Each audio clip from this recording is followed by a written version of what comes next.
Hoje a gente vai falar um pouco sobre as transformações gasosas. Hoje a gente vai falar um pouco sobre a transformação isobárica. O que é transformação isobárica? É aquela em que a pressão é constante. Mas a gente quer falar um pouco sobre o gráfico, tá? Então, basicamente a gente quer falar sobre o gráfico da transformação gasosa isobárica. A gente já falou sobre a isobárica aqui em algum outro vídeo, mas a gente quer falar um pouco sobre o gráfico. Vamos só relembrar que tipo de transformação é essa. Bom, a gente tem um gás aqui no estado A, então aqui dentro eu tenho um gás, ok? Então eu tenho gás aqui dentro no estado A. E aí eu faço uma força F aqui sobre um recipiente que tem uma área A aqui, né? Como pressão é igual ao módulo da força sobre a área, se eu continuar fazendo a força F na mesma área a pressão é constante. Só que há uma variação de volume aqui, ó, tá vendo? Essa altura muda.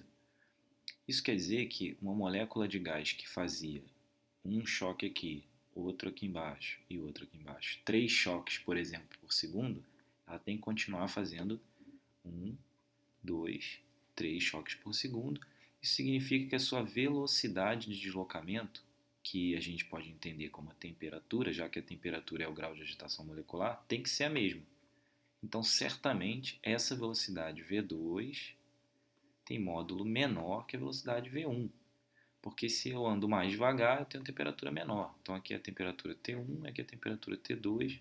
Então, T2 é menor que T1. Vamos ver se isso é verdade, né? Pela equação de Clapeyron, a gente sabe que PA/VA é igual a nRTA, que PB/VB, no estado B, nRTB. Muito bem. Então, se não há vazamento de gás, ou seja, se a massa de gás lá no interior não muda, então a gente vai ter PA/VA sobre TA, PB/VB sobre TB, que é a lei geral dos gases. Só que TA, né, PA na verdade, é igual a PB, né? A pressão é a mesma, é isobárica. Então a gente vai cancelar a pressão, PA igual a PB, né? A gente sabe daqui que PA é igual a PB, afinal a gente está falando de uma transformação isobárica.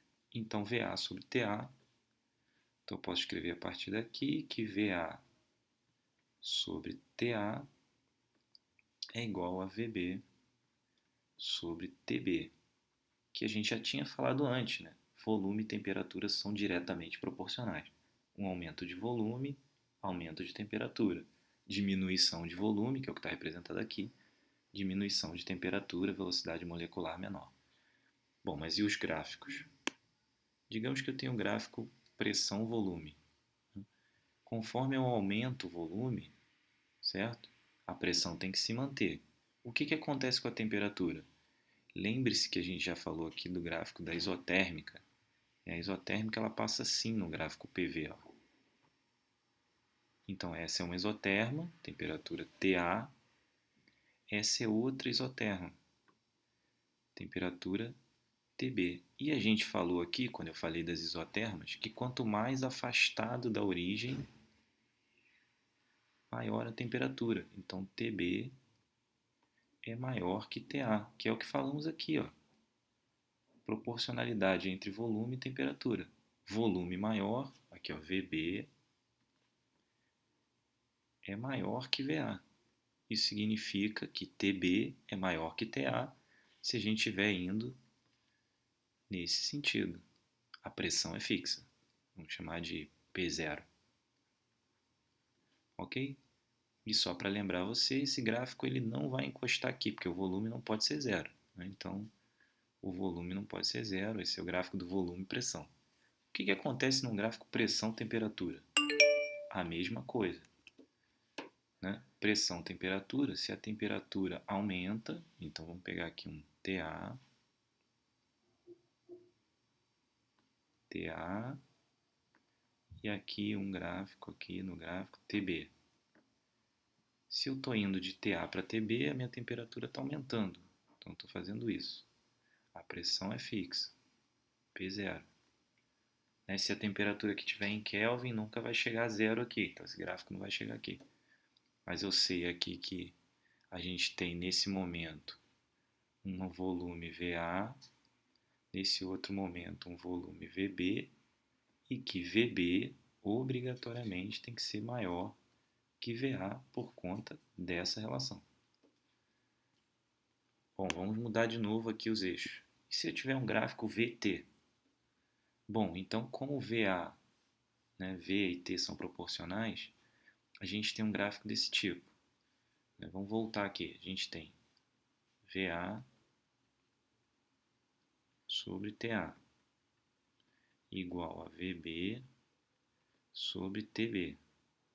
Então, se eu escrevo V em função de T, digamos que o estado inicial seja VA e TA. Quem é V em função de T? Vamos isolar aqui nessa expressão o V. VB vamos chamar de V e TB vamos chamar de T. Então, eu vou ficar com V igual a VA sobre V sobre TA e vezes T.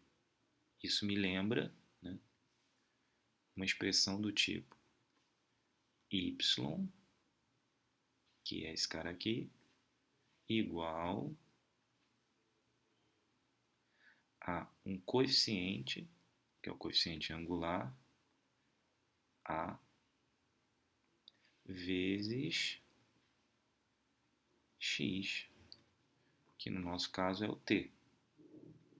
Então, T faz o papel de X, então esse cara faz o papel de X, esse cara faz o papel de Y, e esse cara aqui faz o papel do coeficiente angular A. Certo? Então, isso aqui é uma reta que cruza a origem, já que isso é uma função linear, cruzaria, né, a origem, já que t pode não pode chegar a zero, já que v deveria chegar a zero. Né? V não consegue chegar a zero, então t não pode chegar a zero, por isso esse tracejado. Então, conforme eu cresço o volume, quer dizer, de VA para VB, aqui é no estado A, aqui é no estado B. Conforme eu cresço o volume, eu tenho que crescer também a temperatura, de TA para TB. Certo? Então, num diagrama como esse, eu tenho uma reta que passaria pela origem, crescente, de modo que se eu aumento T, eu aumento V, sempre crescente. E aí vem a questão. Se eu tiver dois gráficos relacionados a duas transformações isobáricas, qual dessas pressões é maior? Né? Qual dessas transformações acontece numa pressão maior? Fácil. Vamos dar uma olhada na equação de Clapeyron de novo. PV igual a nRT. Se PV igual a nRT, num gráfico VT a gente vai ter V igual a 1 sobre P vezes NR vezes T. Isso significa que o coeficiente depende do inverso de P. Lembre-se que esse cara aqui que aparece no começo é o nosso coeficiente angular. A gente viu isso aqui. Então, quanto maior for o P, menor vai ser o A. Então, quanto maior for o P, menor vai ser o coeficiente angular dessa reta. Ou seja, quanto maior o P, menor o A. E menor o A, menor a inclinação. Então, P2, nesse caso, P2 tem que ser maior, obrigatoriamente, que P1. Então, num gráfico VT, quanto mais inclinada for a curva, menor é a pressão em que ocorreu a transformação. Então, se ele me der vários gráficos de transformações isobáricas diferentes num gráfico VT, quanto mais inclinado, esse aqui é menos inclinado, maior a pressão. Certo? Porque, ó, se P é grande, a inclinação é pequena. Se P é pequeno, a inclinação é grande. Certo? Então, como P é inversamente proporcional no caso do coeficiente, então aqui, ó, isso aqui é o nosso coeficiente, já que isso é constante, as variáveis são T, que faz o papel de X, e V, que faz o papel de Y. É só olhar aqui, ó, V está fazendo papel de Y e T está fazendo papel de X. A inclinação tem a ver com isso, e isso é inversamente proporcional à pressão. Então a gente consegue identificar numa transformação isobárica qual pressão é maior. Ok? É isso, eu fico por aqui, espero que tenham gostado, que tenham entendido tudo sobre os gráficos de transformação isobárica. Até o próximo vídeo. Tchau.